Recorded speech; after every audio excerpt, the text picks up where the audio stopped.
Hi everyone, माझा पिल्लू आज नाराज दिसतोय. कारण काय माहिती आहे का, त्याचे पप्पा त्याला न उठवता ऑफिसमध्ये निघून गेले होते, तर तो शोधत होता.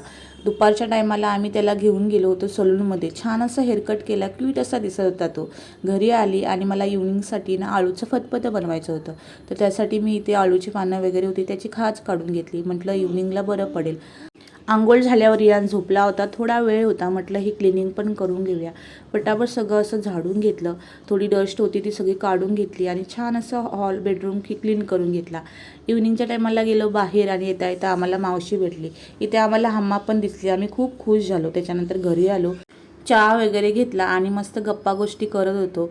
आणि त्याच्यानंतर ना सकाळपासूनचे कपडे तसेच पडले होते, त्याचे घडे करायचे होते. तर मग दोघांनी मस्त घड्या केल्या, गप्पा गोष्टी केल्या.